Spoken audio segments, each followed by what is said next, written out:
I exposed my parents' disgusting plan to steal my dying stepmom's money after everything she did for us, and now my family is in ruins, but I don't regret a single thing. My 17F stepmother Jane is a wonderful, wonderful woman. She and my father got married when I was 4, and she's been a rock in my life ever since. My mother was always my primary caregiver, but up until that point her relationship with my father was acrimonious, and I basically never saw him. Jane was the reason they developed a stable co-parenting relationship. She encouraged everyone having a good relationship with each other and was always there to support me and my mom when things got rough. Jane was always a really hard worker. When she met my dad, he was living out of a hotel and my mother was doing everything in her power to keep me away from him because she was petty and angry that their relationship didn't work out. Meanwhile, Jane had a great job, a nice house, helped my dad get back on his feet, negotiated a visitation schedule with my mom, who hated her for a long time, and made sure my dad sent us money every week because neither one of them could afford an attorney to negotiate child support payments. Jane had no reason to do any of these things, but as I got older she made it clear that she loved me as much as she loved my half-brothers who were born a few years later. I even have my own room in her house because at the time we lived with my grandparents and various boyfriends of my mom, and Jane felt that I needed a more stable environment than that. She's like the opposite of the evil stepmom. When I was 15, Jane won a big lawsuit against an airline company and got awarded upwards of $1 million. She used the money to build sizable trust funds for me and my brothers so that we would be taken care of later in life. Despite having a lot more money, she still wanted to live a fairly modest life, so she paid off the house she has, and has been living there ever since with my dad. Sure, she bought a new car and they went on a few nice vacations, but she didn't blow all her money on stupid things, which I respected. About a year ago, things started getting really weird. Whenever I saw Jane she seemed to look sicker and sicker, but no one would tell me or my brothers why, even though I know they knew. All we knew is that she was at the hospital a lot. Around the same time, my mom has been coming around my dad a lot more and acting really strange, basically like she was trying to romance him. Whenever Jane was in the hospital my mother would insist on spending the night at their house and playing mom to my brothers, which was so weird to me because she never liked them or Jane. She'd be the perfect little housewife and my mom is not like that at all. It was super fake. Worst of all, my dad started falling for it. I'm not stupid. I'm pretty sure they were sleeping together. I tried to shield my brothers from it, but they're not dumb either. I tried talking to my dad too, but he insisted it wasn't like that. Then a few weeks ago, my mom started talking about all the places she'd like to visit, how she wanted a new car and was looking to invest. Which is weird because my mom has been a bartender her whole life and has lived paycheck to paycheck since before I was born. She was acting like she was about to get a lot of money, which started to make me really suspicious. Between Jane being sick and my mom acting all nouveau riche, I had a lot of questions. Finally, I decided to visit Jane in the hospital and ask her about my trust fund. I found out that if anything happened to her, that my dad would inherit all the money, including full control of the trust for me and my brothers. She asked me why I was so interested in the trust fund, so I told her what's going on with my parents and how my mom has been acting with my dad. I didn't want to, but after everything she did for me, she deserved the truth. It really hurt me to break her heart like that, especially once I found out that she was basically in hospice at this point because of irreversible kidney failure. She's only got a few more months. We both cried so much. Then, 2 days ago, everything came to a head. My mom stormed in furious and started arguing with my dad. Apparently Jane met with her lawyer and changed the trust so that my dad would get nothing and all of the trusts would be controlled by my step-aunt. She demanded to know how Jane found out about their relationship, and I came out and told them that I told Jane everything. I told them that if they wanted to play stupid games they would win stupid prizes, and that I wasn't going to let them screw Jane over after all the help she gave my family when she didn't have to. My mom slapped me and my dad just looked so defeated. Then my mom told my dad that she didn't really love him, that she was just pretending to so he would marry her and she could get all of the money. The worst part about it is that my brothers witnessed the whole thing, and now on top of their mom dying they have to deal with a cheating dad and his vindictive ex. Our whole family is in ruins and I feel like it's my fault even though I know it's not. Yesterday, I visited Jane again and told her about the fallout. She apologized and said that she had to dissolve my trust fund to make sure my mother didn't get a hold of the money, but that as her oldest I will inherit the house and property after she is gone, and that's worth more than the other 2 trust funds combined. My father won't get anything because she's going to divorce him before she dies, and honestly I'm happy for her. She made me promise to take care of my brothers and told me that once I turn 18 this summer I can kick my dad out of the house if I want to. And I fully plan to do that, by the way. I haven't talked to my dad since, and I can't even look at my mom. I can't believe they would conspire to do this to Jane after all this time. Just proof that they deserve each other, and I'm embarrassed that they're my parents. Once I turn 18 I'm going to cut my dad out as much as I can and cut my mom out completely.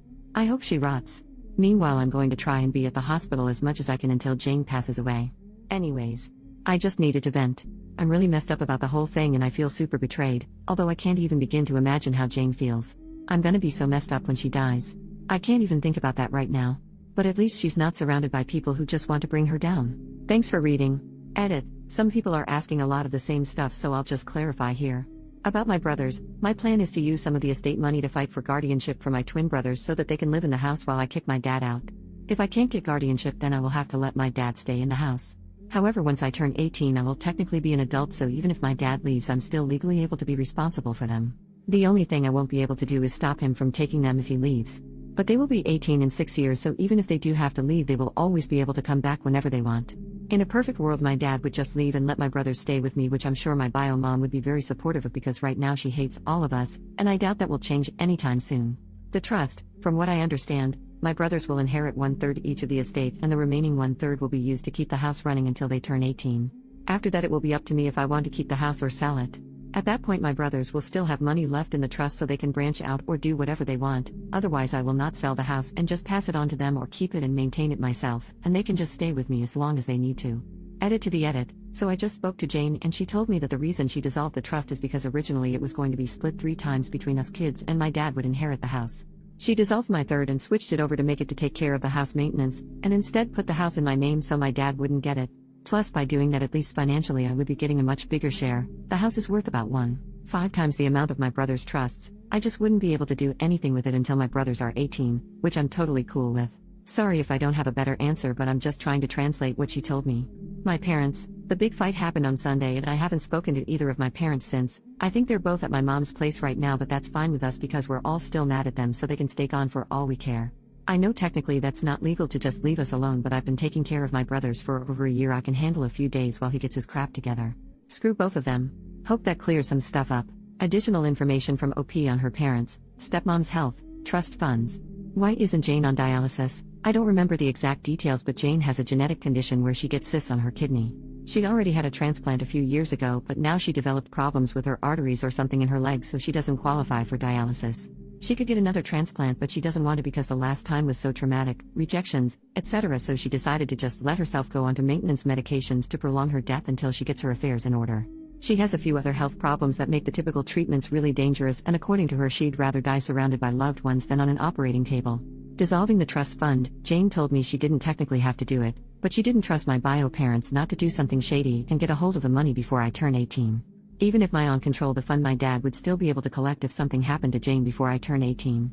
Her lawyer suggested it's better safe than sorry. I agreed that it was the best option. I'm not an expert though, I don't know the details. How my mom knew, like I said before, I'm pretty sure Jane told my dad, who then told my mom, and that's how the argument started. I can't think of any other way, and I didn't really care enough to ask. Jane's thoughts on my mom. She didn't know my mom was doing all of that. My mom has her own place and would only come over whenever Jane was in the hospital for a few days at a time. I've been living with my dad for a little over a year, so he probably told Jane that my mom was there to spend time with me, if he told her at all. Besides, she didn't move in until a few months ago, which I guess is when they started hatching their plan. Jane never outright banned my mom from visiting, so there really wasn't anything she could do. The money in the house, the remainder of the money belonging to the estate that hasn't been put into trust for my brothers, is going to be used to maintain the house, utilities, taxes, etc., until my brothers are 18, and then I can either choose to sell the house or keep it and maintain it myself if I'm able to. I plan to go to school in that time and get a better job with the goal of keeping the house, but if I can't, then I have the option to sell it. Not that I will, but that's how it was explained to me. First update, 3 months later. Hi guys, it's me again. A lot of you asked me for an update on my situation with Jane and my family, so I've come back with a few things that have happened since I initially posted. I will try to organize this in a way that addresses the major points of last time. Jane is still alive and doing surprisingly well considering the circumstances. She's always been a fighter, and although her disease has been progressing, she's keeping a positive attitude with everything that is going on. She says she's grateful that she was able to see everyone's true colors before she passed so she could go into the next life knowing the truth. We have become so unbelievably close in the past few months, and it's getting harder and harder to know that she's getting close to the end. She doesn't ever talk about it though, and I know it's because she doesn't want to hurt me, but we both know the situation, so we're just making the best of our time. I'm also not being completely transparent about all of the drama at home, but to be honest, I don't think she needs to hear all of that. We did end up having that surprise celebration of life that I planned. A lot more people showed up than I thought, but they all got an Airbnb near the hospital where Jane is, and we were able to take her out and spend some time at lake near the facility. It was super low-key, which I know Jane preferred, and I was even able to get her old college friend to come after I found him on LinkedIn lol. We had food and there was music and we played games, and it was overall a really great time, except Jane started crying at the end, but she promised me it was just because she was grateful. My brothers are also doing okay. My aunt, Jane's sister, is currently paying for them to go to therapy, and they've become a lot more open about talking about the situation. They just turned 13, but a lot of the time it feels like I'm talking to actual adults lol. They become really independent lately, in a good way, and aside from me driving them places, I don't really have to do much for them anymore. Their grades aren't super great, but they're not failing, and considering the circumstances it could be a lot worse. They still hang out with friends, and I'm keeping an eye out for like depression symptoms and stuff. The situation with my mom is as funny as it is embarrassing, TBH. She spent a few weeks ignoring us, and then she tried to crawl back into my life, basically begging me to let her move in because her lease is about to expire and she has nowhere to go. That convo went about as well as you'd think, and she ended up calling me an ungrateful beach and that I couldn't just ignore her because she's my mom. I told her to get out of the house before I called the cops and to go back to my dad, who at that point was only coming home every few days to check on us and grab some clothes. After that, she tried coming by a few times, and when I wouldn't open the door she would lose her mind and start yelling through the neighborhood.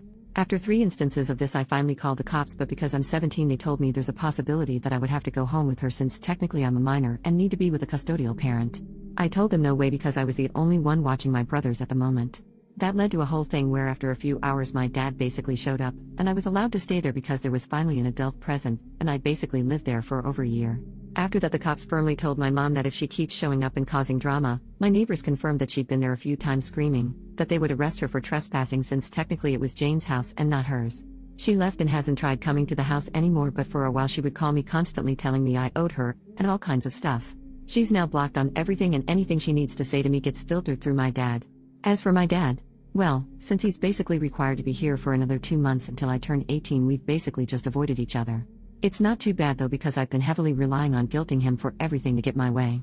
For example, he was going to contest the divorce, but I threatened to kick him out when I turn 18 if he does that, so he just signed all the paperwork for a quickie divorce and is basically doing whatever Jane tells him to do. I don't openly disrespect him or anything, he's still my dad, but I've made it clear that I have no intentions on doing anything he says ever again, and he doesn't fight me on it. Most of the time he's just in his room, and sometimes he'll go back to my mom's, but only for a day or two before they argue and she kicks him out again, lol. I haven't decided whether or not I'll kick him out yet, and we haven't talked about it either, so I'm kind of playing it by ear. As for me, I'm handling everything as good as I can. I found a new job where I make a little more money, so I've been focusing on saving as much as I can and just being there for my brothers. Between working in school and visiting Jane, I've been so busy I haven't really had time to really stop and think about everything, but I know it'll come. One of my friends has really stepped up and helped me manage everything, and I'm super grateful to him for being there for me and my brothers, so we'll see how that goes. Anyways, I wish I had something more exciting to share, but that's what's happened since my last post. Thanks again for all the support on my last post. Final update, 7 months later. Hello everyone, it's me again. I've gotten quite a few messages in the past months asking for an update, so I'm going to post my final update here and hope that it's enough to answer the questions everyone has been asking. I'm sorry that it took so long to update, but a lot has been going on. As many of you may already assume, Jane passed away early fall of this year.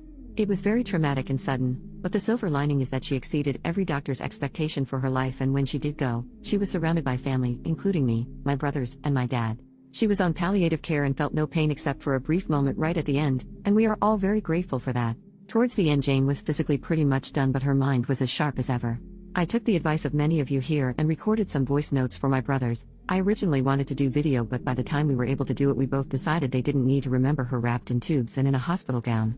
She also wrote many letters for her friends, family, and even for me to open when I reached certain milestones. She gave me one to open right after she passed away, and while I won't share too many details, I can say with absolute certainty that she is and forever will be who I consider my mother without question. It was very, very emotional for everyone, and although it has been a few months, I'm still very heartbroken about her no longer being with us. She was a kind, gentle woman, and in my heart she is everything I aspire to be. My brothers are obviously very hurt about our mom dying, but just like before, they are taking it surprisingly well. They are still going to therapy both together and separately, and we have a lot of conversations whenever they feel like talking. We've always been close, but I feel like we're closer now. Even though I work, we hang out as often as we can, and I'm doing everything I can to be the support that they need. They don't know it, but I definitely need them as much as they need me, because they're the only ones I can really talk to about anything. Ironically, now that our family glue is gone, we're pulling together stronger than before. My dad and I mended the fences, so to speak. We went to a few therapy sessions together where he took full responsibility for his behavior, and I've forgiven him as much as I can, especially since he eventually started doing everything he could to be there for Jane at the end, even though they still went through with the divorce. He's still living with us and things are a little tense, but they're much better than before. He's my dad and I love him, but he was also broken by Jane's condition and he wasn't able to cope in a healthy manner. Her dying really brought some light into his eyes, so to speak, and now he's really stepping up to be the man he was supposed to be. A lot of people commented saying too little too late, but again, he's my dad, and for my own mental health I have chosen to forgive him. As far as I know, my bio mom pretty much vanished off the face of the earth when I turned 18. She tried a few times to convince me to let her live with us, but I wasn't having any of it. Even my dad told her he's officially done, and after we all blocked her on everything, she stopped reaching out. She doesn't have any relatives who talk to her, so I don't have to worry about that, but I did hear from people who follow her on Facebook that she has a new boyfriend that she's living with. I don't want to stalk her or anything, I really don't care. She hasn't come to me with any kind of apology, so to be honest, she can get bent. It's a little hard for me to think that she'd just walk away the second I turned legal just because she didn't get any of Jane's money, but oh well, true colors and all that. Guess 18 years was too long to pretend to care. I'm just so angry with her, I don't want anything to do with her anymore. Maybe that will change one day, but I'm not holding my breath. As for me, I'm doing pretty okay. I decided to take a year before I start college to handle all of this bull crap, and I'm still at my same job, so I'm saving up money wherever I can. My friends have all been great supporters, and I'm so grateful for everyone, especially you Reddit folks, who have been checking in on me and making sure I'm okay. I'm taking things one day at a time, and that's been working great to keep me focused. My goal is to go to college next year and study journalism, but I'm playing it by ear. I can always go back to school, but right now my family needs me, and if that takes longer than a year, then so be it. Thank you everyone, this will be my last update, and I very much appreciate all the love and support you've shown our family. Jane, I know, was very grateful for all of you too, and all I can say is hold your loved ones tight and be careful of anyone who seems too good to be true. Much love and blessings to you all.